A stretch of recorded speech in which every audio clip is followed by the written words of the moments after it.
This video is sponsored by, well, me and my latest minimal icon and wallpaper packs. Yet the rumour mill and Apple leak machine is in full flow. Apple's iPhone Fold pretty much is a slam dunk certainty this year. So today, whilst we'll cover some of those points, I want to do a little bit more here. Now, this thing looks absolutely superb on paper and, well, pretty good in 3D printed mode as well. So here's the plan. Let's cut through the leaks to what this actually is and work out who this phone would be actually right for if you could afford it, and 3, whether I'd properly make use of it if I bought it. Because, well, arguably, maybe most of you shouldn't, but there are a couple of big exceptions. Hi, it's Simon. So I've been tracking every clue we've been getting for months. My notability board looks like a detective murder wall by now, red strings and all. So let me show you how all these dots add up. Okay, so this is a 3D print of the latest leaked version of what we think we know about the iPhone Fold or iPhone Ultra in June 2026. It's likely to set us all back around £2,000 and probably a bit more. And we're expecting to have the new A20 Pro chip. Touch ID may be built into the power button instead of Face ID, and 2 cameras on the back expected in September alongside the new iPhone 18 Pro, which won't look a lot different to the 17 Pro. So the black obviously represents the screens. The rest is pretty self-explanatory. I don't know if there'll be a little bit more curved corners to this, but currently that's what we're seeing, is a flat edge, so you can literally sit it like this. And presumably you do need the flat edge so that the whole thing sits together, so I can't see much else changing about that. Now, the first thing is I was surprised to not see the camera bump. I'm sure it's got a better name, let me know in the comments, not going right across the whole section. And so I did question this, but actually there's probably a good reason for that, which is when you open this up, you want to be able to kind of hold it centrally. And I think you'd find it annoying putting your hand on the camera bump. So they've kind of, I think they've shortened that for the kind of natural holding position, which makes sense.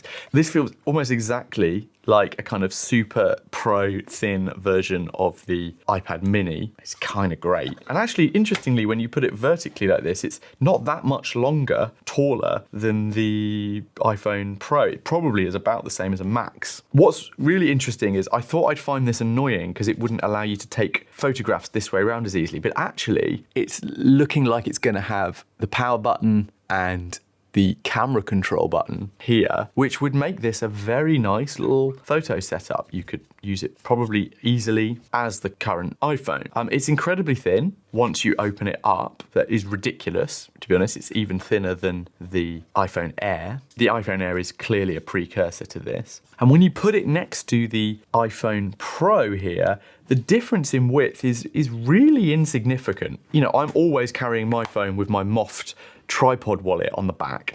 That is wider than this. Now, of course, you might also want to have accessories with your Fold, but looking at this, it's pretty damn good, and you would have no problem with this in your pocket. In fact, the shorter length of it may even make it more comfortable in the pocket. Now, one thing that's interesting is that the volume buttons on the Fold then move up to the top of the phone, and it allows you, I guess, to be able to treat the 2 sides separately. So when you open this up, what might be weird is it's, you know, the power is off to one side, but kind of okay once you're plugged in. And it means that your volume controls operate more like you would have on the iPad. So it really does feel like a combination between an iPad and an iPhone. It's all going to come back to how we feel about the reliability of the hinge and the screen and potential crease in it. I mean, a lot of people are claiming Apple have solved the crease. I mean, if anyone's going to do it with their engineering, it's probably going to be Apple. And I think there's a little tell that Apple have been preparing for this one for a while. Apps like Find My have suddenly picked up a proper landscape mode, which they never used to have. Just like menus on the Mac have started looking suspiciously touch-friendly too. None of this is an accident. It's exactly the kind of groundwork you see when bigger shifts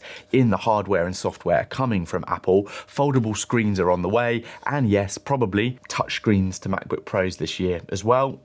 We can only wait and see, but that's for another video. Let me know in the comments if you're waiting for this generation to see what happens. So we know what it's likely to be. The far more interesting question is what this actually changes in how you use iPhone. Now, before we go into that, I want to give you a quick update on my minimal icon cover and wallpaper packs. I've got a range of them, from these minimal originals through to these ambient calm versions, and even my physical buttons. The problem is, on the physical buttons, well, the liquid glass halo effect kind of ruined the invisible dock thing. But hey, great news, we finally updated that pack and it actually looks even better. This is my favorite icon pack by a long shot. So go check them out on the link below and make your iPhone look like this. Very minimal. This is where I think the iPhone Fold could be super interesting. Most of us carry a phone for a quick job, then reach for something bigger the moment we actually want to do something. Read, reply to long emails, watch something, sketch an idea.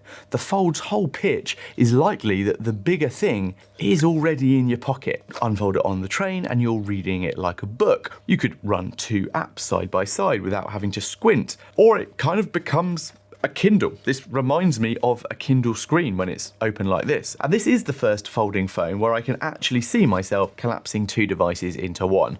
Why? Well, I'm in the Apple ecosystem and we don't have anything like this. So it's the power of Apple doing Apple things that stops me going and trying other folding phones. And if they do it right, and this thing reportedly has no crease and is usable, then I can see this being my choice. But, and this is a real but, a folding phone asks you to trust a hinge for your very expensive piece of tech. And for a lot of us, that's quite hard to do. How does it work with the battery split across two sections? Will there end up being a crease over time? Are you happy to spend $2,000 not knowing that? And what happens to the pile of accessories we've built up for our other phones? Will they work with this one? Chargers, mounts, wallets, nobody really knows until we actually get to try it. So pre-ordering one of these might be a bit of a risk. So with all that in mind, is a folding phone actually right for you? So for most people, well, I'd wait and see the first long-term reviews. So it's not don't buy it, it's know who you are and what you need before you tap pre-order. First of all, consider if you want to let reviews land and see how a month's use feels for those early testers, because let's face it, foldables have historically lost value faster than other phones. One resale study reckons that $2,000 foldables could shed well over £1,000 in the first year. That's a 50% loss of value if you decide you don't like it and you're a bit stuck keeping hold of it. But this is where my answer flips from wait to yes, definitely pre-order this when it drops in September. There's two exceptions. First, and this is the one that really tempts me, if you love or would love an iPad mini, or you've got an iPad gathering dust in the drawer, the Fold could be the one and done device that actually gets you using an iPad-like device and makes it meaningful. Think about what the unfolded screen actually unlocks.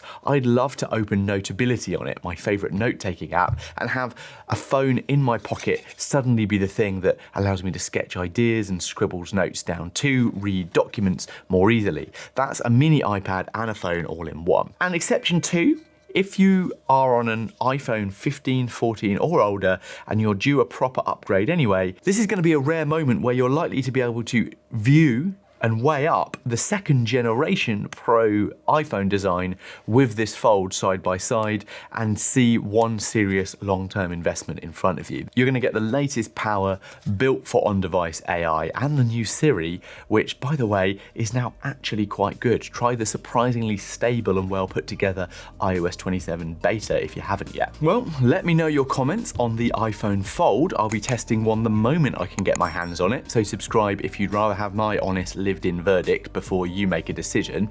And if you want to see how to set your phone up like this to stay calm instead of chaotic, watch this next, my minimal iOS setup, where I show you exactly how to build a home screen you actually keep, and this one for how Claude Cowork is the app for transforming the iPhone this year. I'll see you soon.